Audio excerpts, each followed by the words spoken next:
Donc, bonsoir à vous tous. C'est encore une belle occasion ce soir de prendre du temps dans la parole de Dieu. On a le privilège d'avoir les Écritures entre nos mains, puis on veut en profiter.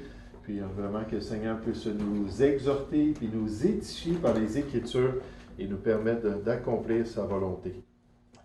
Durant la Deuxième Guerre mondiale, un Japonais du nom de Mitsu Fuchida était le pilote responsable de l'une des attaques aériennes les plus réussies de l'histoire.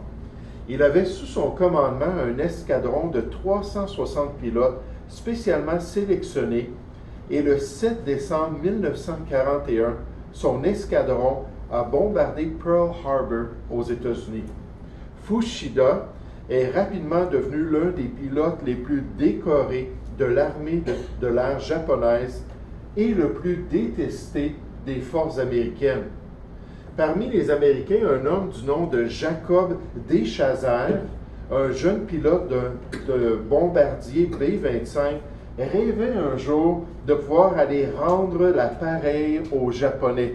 Ce qu'ils avaient fait vivre aux Américains à Pearl Harbor, près de 2500 soldats qui sont morts, mais que lui, il puisse aller au-dessus du Japon puis rendre l'appareil à ces Japonais-là pour ce qu'ils avaient fait à son pays.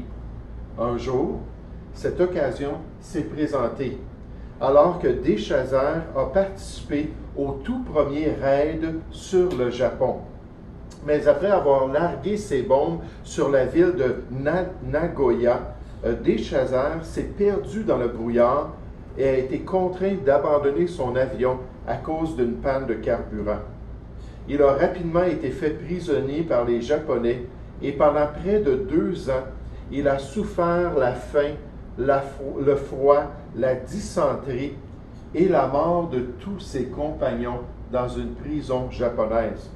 Et plus il subissait ces mauvais traitements de la part des Japonais, plus il les détestait, plus sa haine du Japon grandissait dans son cœur.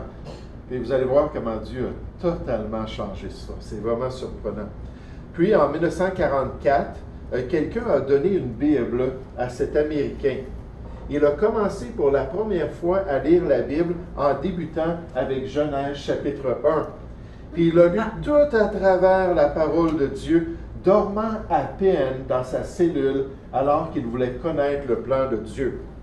Et au moment où il est arrivé à l'Épître aux Romains, il a reçu Jésus-Christ comme son Sauveur et son Seigneur. Immédiatement, il a été confronté par les standards de Dieu.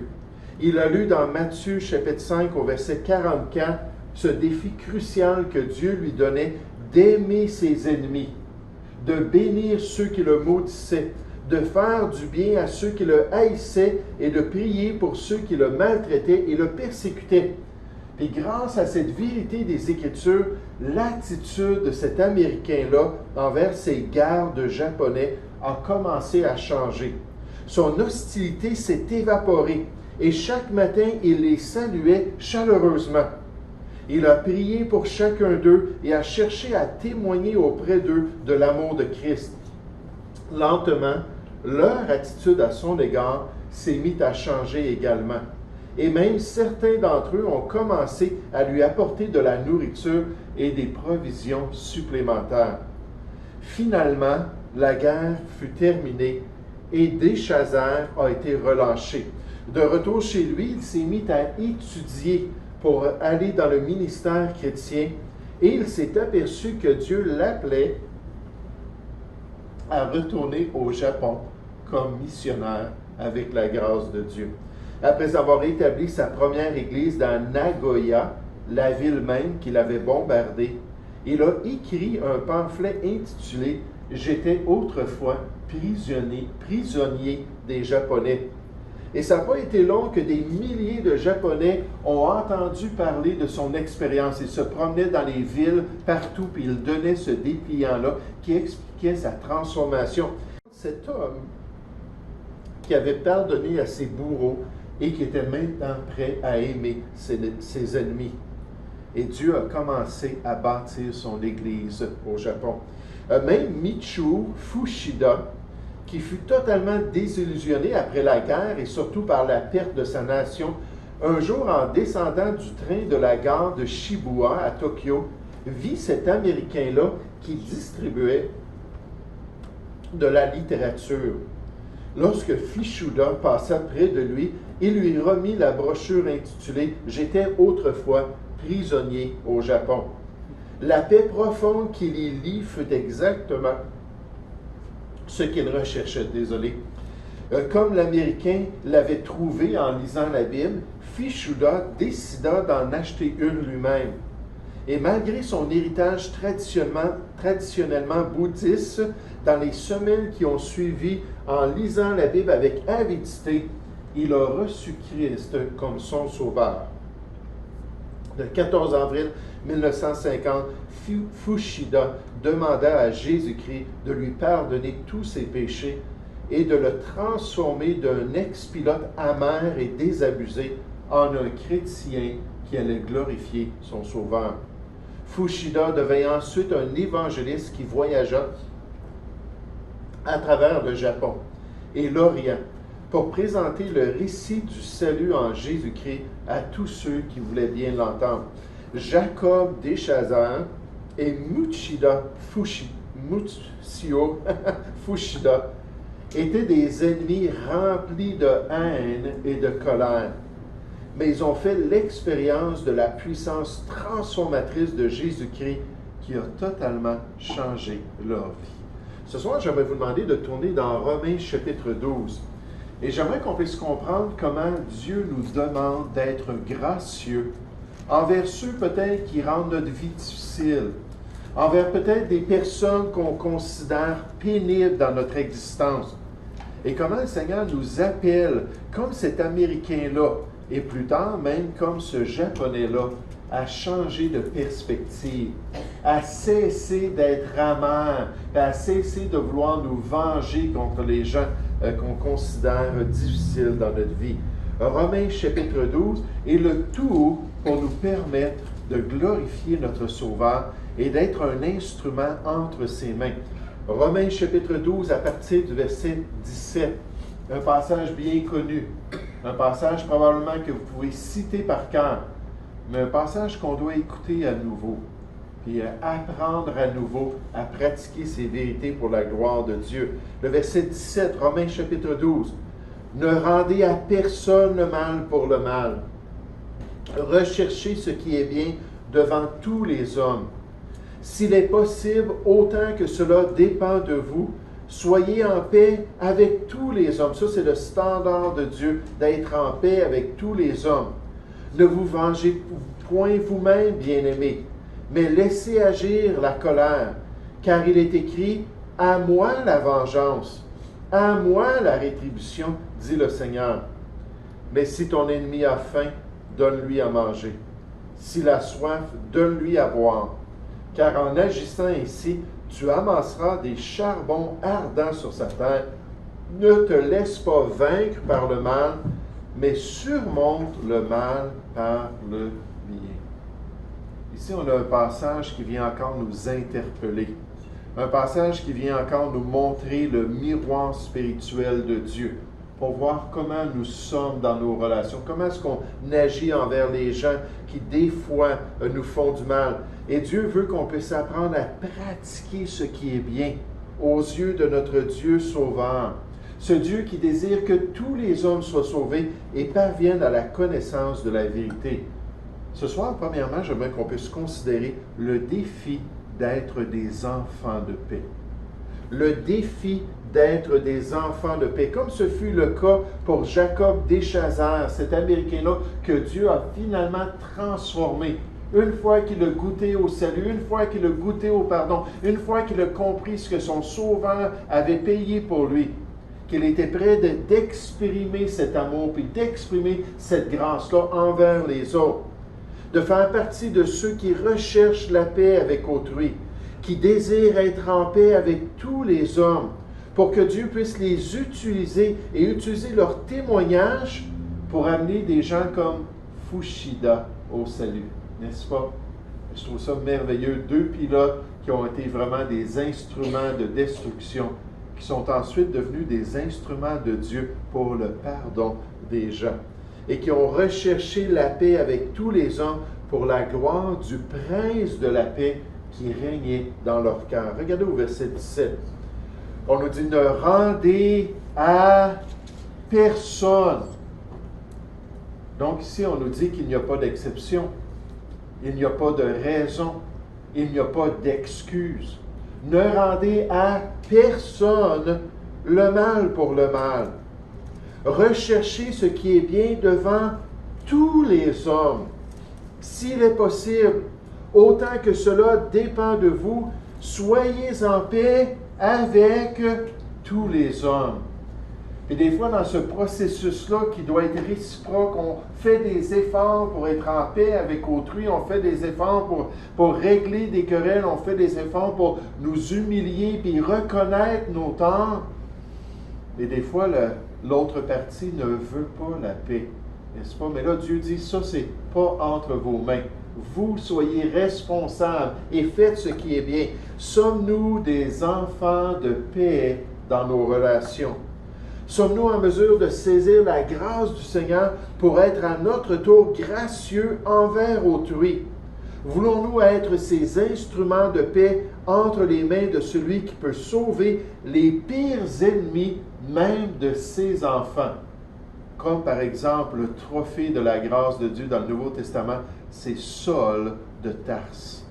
Un homme violent, un homme qui a persécuté les enfants de Dieu, un homme qui a fait souffrir l'Église de Jésus-Christ, puis un homme que le Seigneur voulait qu'un homme qui s'appelle Ananias puisse aller rejoindre pour l'amener à la grâce de Dieu. Regardez avec moi dans Actes chapitre 9, juste avant l'Épître aux Romains.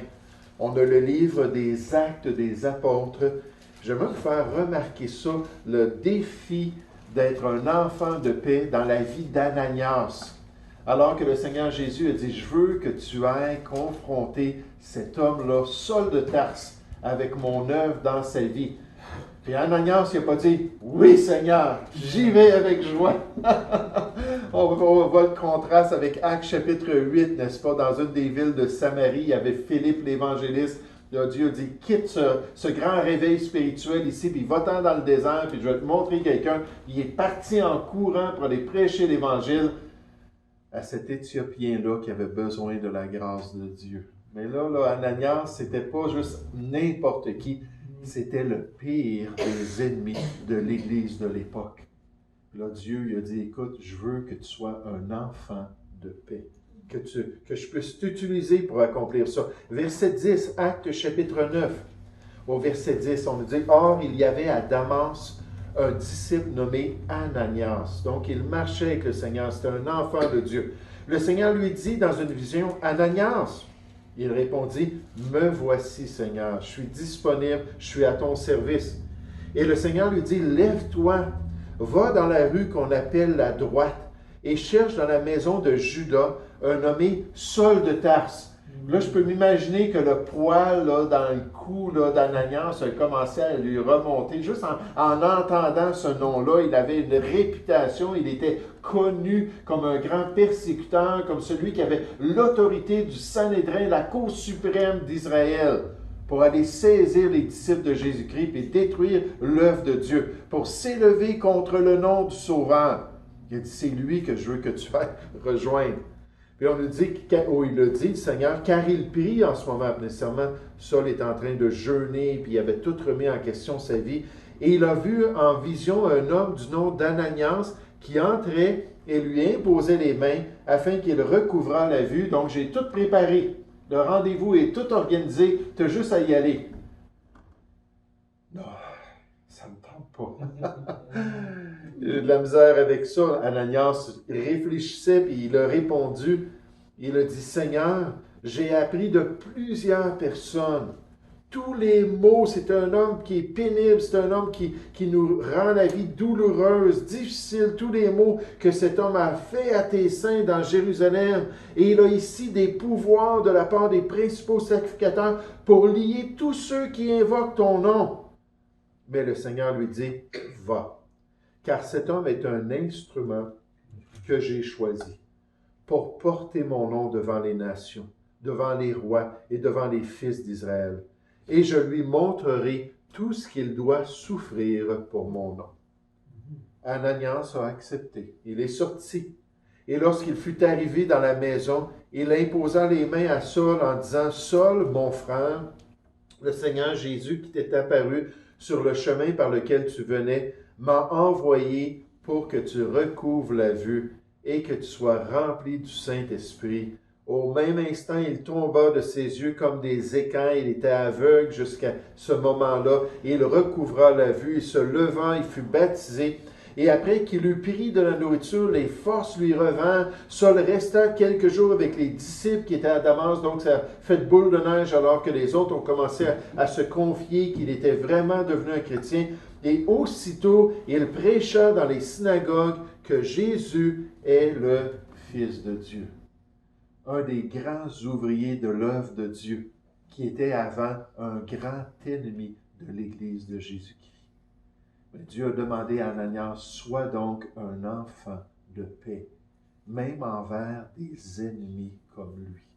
Moi, je vais m'occuper de ce qu'il mérite, puis en fait, même dans sa vie chrétienne, je vais permettre toutes sortes de souffrances.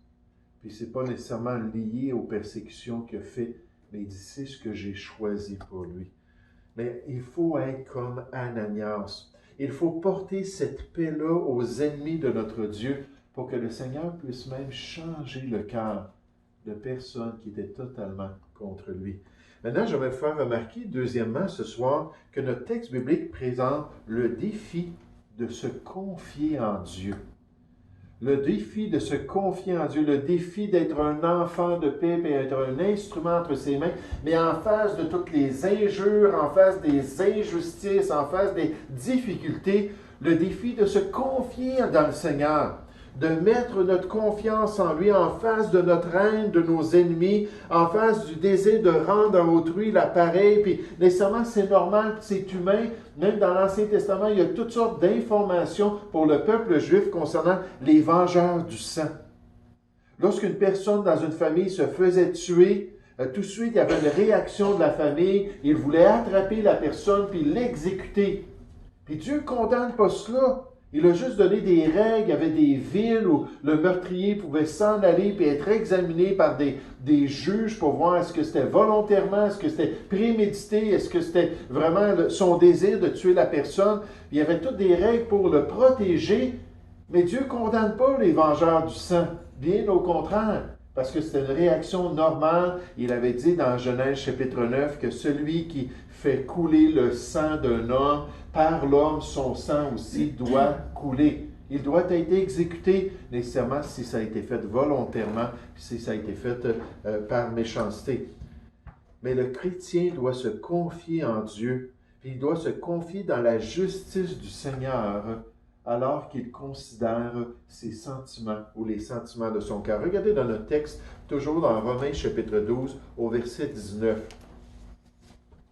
Romains chapitre 12 au verset 19, alors qu'on nous porte vers cette confiance, alors qu'on nous porte vers cette compréhension-là du rôle de la justice de Dieu. On nous dit au verset 19, « Ne vous vengez point vous-même, bien-aimés, mais laissez agir la colère. » Là, on va le voir, alors qu'on continue notre lecture, c'est sous-entendu, la colère qui appartient à Dieu.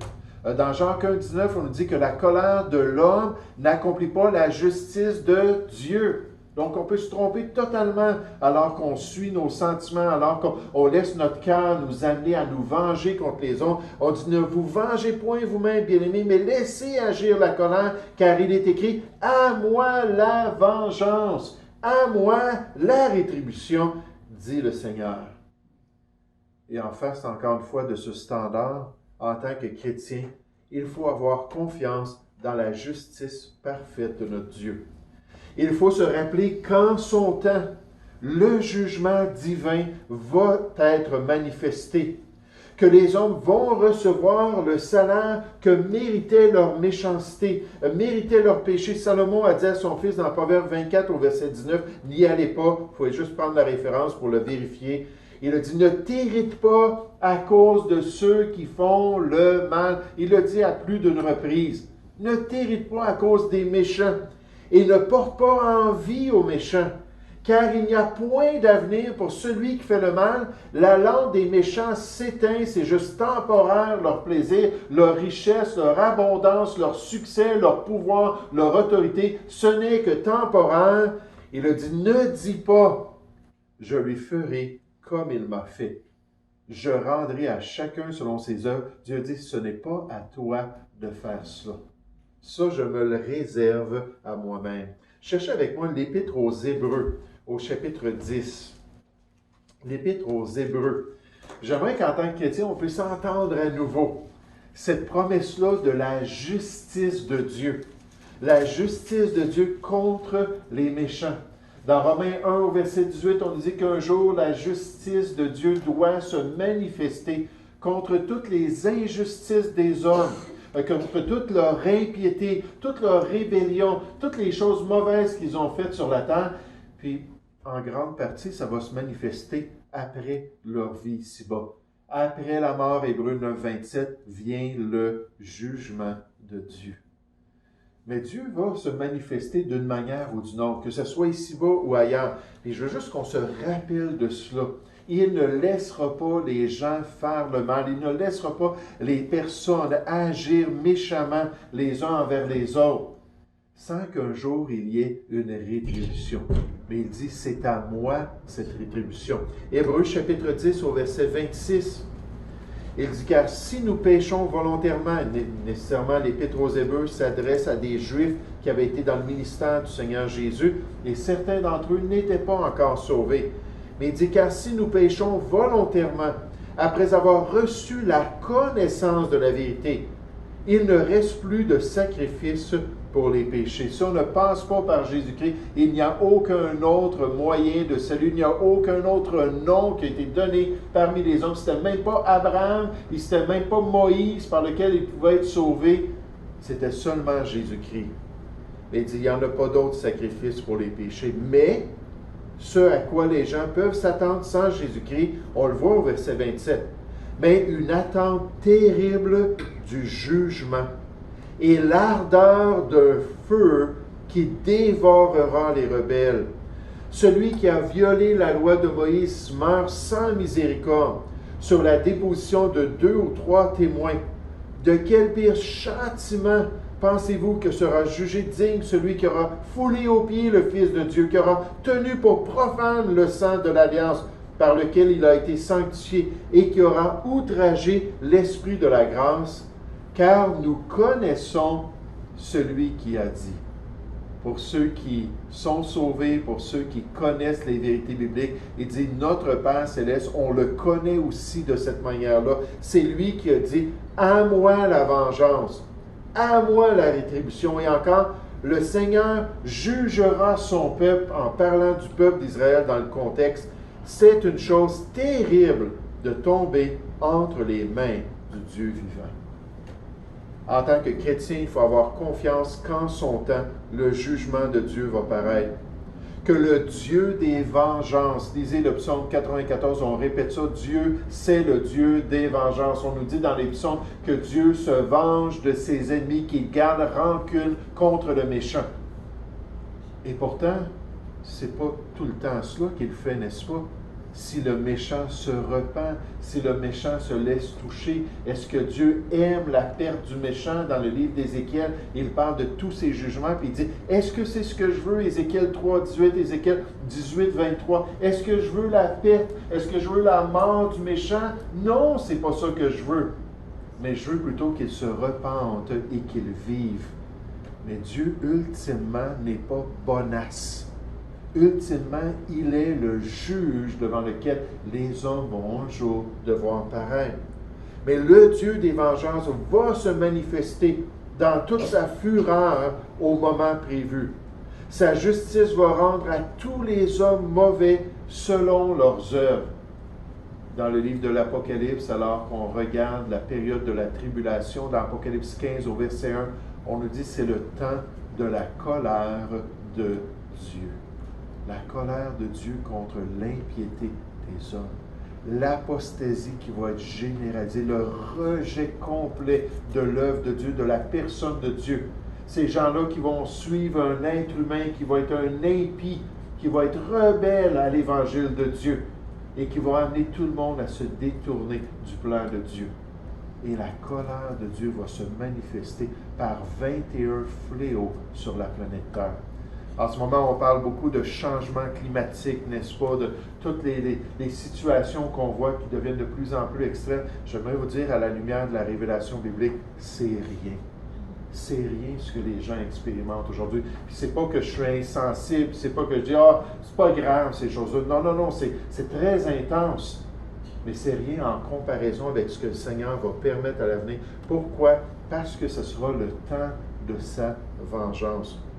Maintenant, alors qu'on pense à cela, puis on pense à ce défi-là de se confier en Dieu, on voit dans le texte aussi qu'il y a un défi de surmonter le mal par le bien.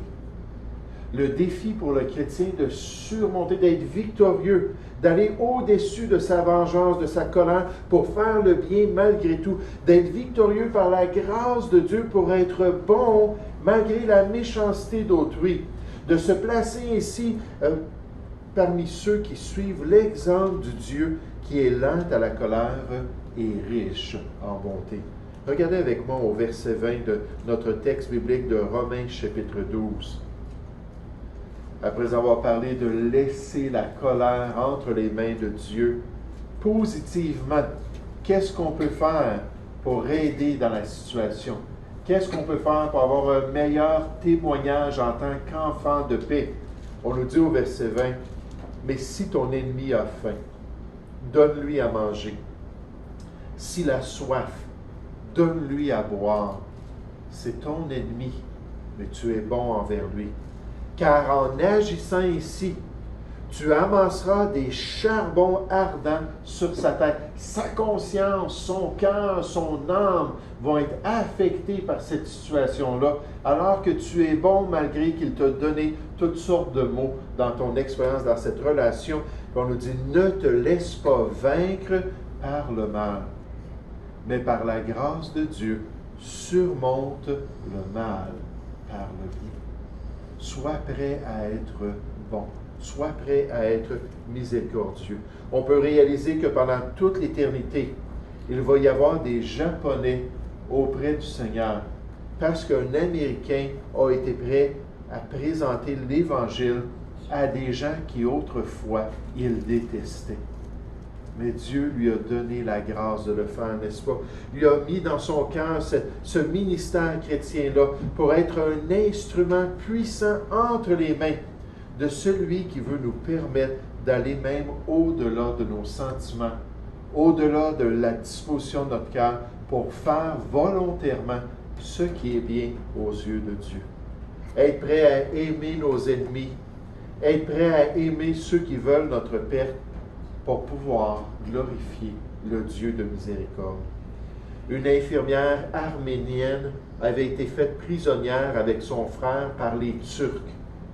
Son frère a été tué par un soldat turc sous ses yeux. Et le soldat, alors qu'il exécutait son frère, a arrêté de regarder son frère puis l'a regardé elle, avec un regard mesquin, méchant, sachant qu'elle se disait un enfant de Dieu, pour voir si elle serait prête même à le pardonner. Puis il l'a exécuté devant ses yeux. Après cette situation-là, elle a réussi à s'échapper de la prison. Puis elle est partie dans un hôpital militaire, puis elle a commencé à soigner des patients dans cet hôpital-là. Un jour, elle a été stupéfaite de découvrir que le même homme qui avait tué son frère avait été capturé par l'armée, puis qu'il avait été amené blessé à l'hôpital où elle travaillait. Puis dans son cœur, elle a vu l'opportunité de rentrer dans sa chambre. L'opportunité, alors que personne n'était au courant pendant la soirée, de venir puis de lui enlever la vie. La vengeance criait dans son cœur qu'elle devait le faire. Mais alors qu'elle pensait à cette situation-là, il y a une autre voix qui a commencé à se faire entendre. Puis une autre voix qui a commencé à lui dire, « Je veux que tu puisses être une chrétienne qui pardonne à cet homme. que tu puisses lui montrer que ta haine a été changée par l'amour de Jésus-Christ. Puis alors qu'elle a entendu cette voix-là, puis qu'elle a côtoyé son Sauveur, à un moment donné, elle a dit oui, Seigneur. Et là, elle a demandé la permission de pouvoir être l'infirmière qui s'occupait de lui pendant son corps de travail. Et elle a soigné cet homme-là, qui enfin a retrouvé sa conscience et sa santé. Puis il a ouvert les yeux, puis il l'a vu. Puis quand il l'a vu, là, ses yeux ont tout démontré. Il était totalement terrorisé d'être aux mains de cette femme-là qui pouvait lui enlever la vie. Mais elle a pris soin de lui. Elle a été gentille avec lui. Puis finalement, après sa convalescence, il lui a demandé « Pourquoi as-tu agi ainsi? Pourquoi est-ce que tu ne m'as pas juste laissé mourir? » Puis elle a dit « Je l'ai fait parce qu'un jour, j'ai reçu le pardon de mes péchés. Parce qu'un jour, l'amour de Dieu est venu dans mon cœur. Puis à la lumière de cela, Dieu m'a montré que je devais aussi te pardonner. » Puis avec ce témoignage-là, cet homme-là a pu sortir, a pu quitter après que la guerre a été terminée. Puis il a pu chercher la face de Dieu pour recevoir lui aussi ce pardon si merveilleux. Ce pardon qu'il avait vu exemplifié par une dame qui l'avait tourmenté et par son frère qui l'avait assassiné. Oh, elle lui a dit, Dieu m'a montré qu'il faut que j'aime mes ennemis comme lui, il aime ses ennemis. Il faut que je fasse du bien à ceux qui me haïssent parce que lui, il fait toujours du bien à ceux qui le détestent. Il dit, je voulais bien représenter mon Sauveur. Oh, en tant que chrétien, il y a ce défi-là d'être des enfants de paix, des instruments entre les mains de Dieu. Il y a ce défi-là de se confier en Dieu, parce que ce désir-là de justice et de vengeance est légitime quand on dit, Seigneur, c'est toi qui es au contrôle, c'est toi qui es sage, et c'est toi un jour qui va se manifester. Puis ce défi-là d'aller même au-delà de notre vengeance pour faire ce qui est bien et pour être bon envers nos ennemis. Et alors que la parole nous présente ces standards-là, Dieu nous donne la grâce pour accomplir sa volonté. Nous allons prier ensemble. Père Céleste, merci pour ces exemples ce soir. Merci pour ces illustrations de l'histoire. On a parlé de guerre nécessairement. La haine de l'homme se manifeste dans des guerres. Il y a des héros qui se sont levés pour résister, Père, au fascisme et au communisme et à toutes sortes d'expansionnistes qu'il y a eu à travers l'histoire. Mais dans toutes ces expériences, Seigneur, beaucoup de haine et beaucoup de rancune et beaucoup d'amertume se sont développés. Et Père, on te remercie qu'en tant que chrétien, tu nous permets de surmonter ces choses, tu nous permets d'être victorieux et tu nous permets de glorifier le Prince de la paix. Parce que même avec toutes ces atrocités qu'un chrétien peut vivre, en face de l'éternité, Seigneur, tu veux tout de même que ces ennemis de Dieu puissent un jour connaître la paix. Comme Saul de Tarse, qu'ils puissent recevoir cette nouvelle vie en Jésus-Christ. Et tu veux nous utiliser. Alors, Père Céleste, aide-nous à nous confier en toi, à savoir que tu es souverain, que tu es au contrôle, et qu'un jour, si les gens ne se repentent pas, Seigneur, que ta colère va se manifester. On la voit au grand trône blanc, alors que les livres vont décrire toutes ces mauvaises œuvres, toutes ces injustices, toute cette violence, et que les gens vont subir leur condamnation pendant toute l'éternité. Aide-nous, Seigneur, à surmonter le mal par le bien. Aide-nous à être bons envers tous les hommes. Puis aide-nous à être connus par cette attitude-là de pardon qu'on veut offrir aux hommes. Seigneur, je te prie, au nom du Seigneur Jésus.